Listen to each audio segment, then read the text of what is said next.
Hey guys, just went down the tip today and picked up this baby.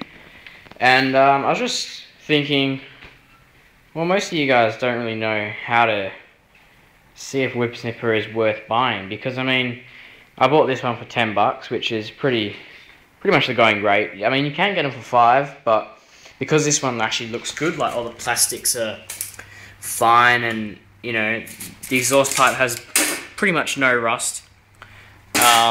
And everything is in good working order, except for the head of it. Yeah, that's why you get $10 for it.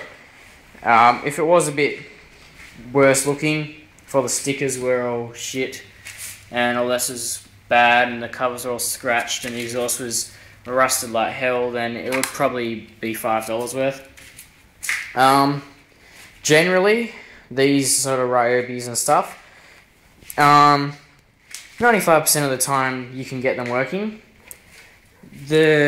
Well, over the couple of years I've been doing engines, the only reason, and I say only, the only reason why people chuck these things out is because of fuel lines.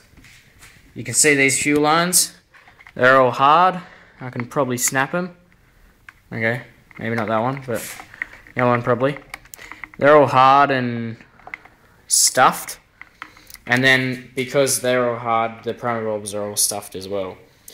And after you've had your Whip Snipper in the shed for 6 months or whatever, over winter, whatever it is, 3 months, they generally go hard because it's just been sitting and not being used, and all fuel's just been left in there and makes them go hard.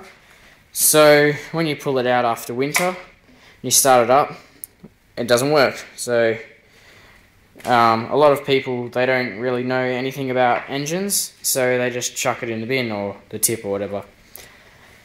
And then all I have to do is just pick it up from the tip for $10 and replace the fuel lines and the primer bulb, and it's going again. Fuel lines and primer bulb would probably set you back about $6, maybe $8. Depends where you go.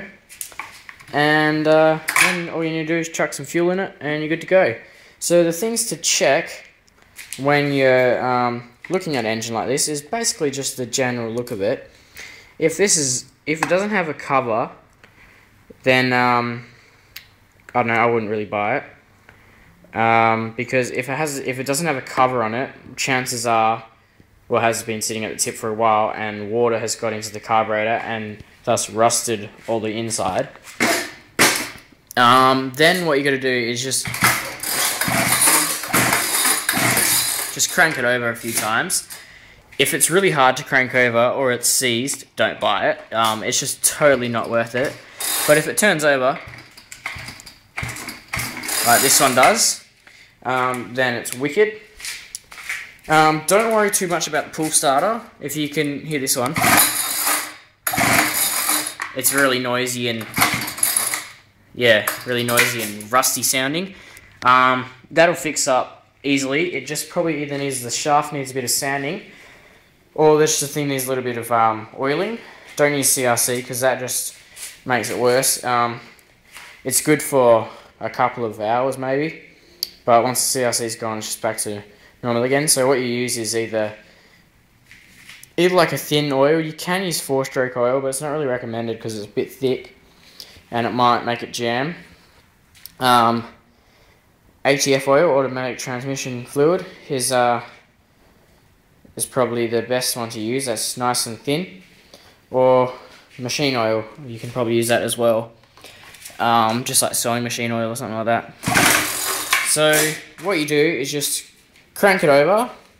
If it's all going really good, then I reckon it's probably a good buy.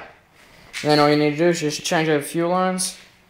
By the way, the thing for the fuel lines is from the tank, which is from the little filter one, which usually looks like that on the bottom. If you don't know, just look through the carb and you can see that little fuel filter there. That's the fuel filter. From that fuel filter, it goes in to the carburetor and into the top, I think it is. Then out from the bottom to the primer bulb. Actually, I could be wrong. I think it goes to the No, okay, sorry. It goes out from, it's been a while since I've done this. It goes out from the fuel tank to the bottom, and then out from the top. Yeah, that's what I just said. Anyway, out from the top to the primer bulb, and then out from the primer bulb back into the tank again. That's just basically when you accelerate hard, it'll suck in like a ton of fuel, because these just, when you put the accelerator on, it opens it up, which sucks in more air, which then thus sucks in more fuel. But if you let off the throttle after that, then all that fuel you just sucked in, it just can't go anywhere. So what it does is it goes through the return and goes back into your tank. Some of them won't have a return. If they don't, just make one.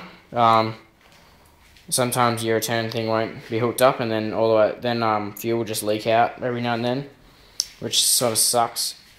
But yeah, now I'm just gonna change the fuel lines over and all that on this one and get this baby going.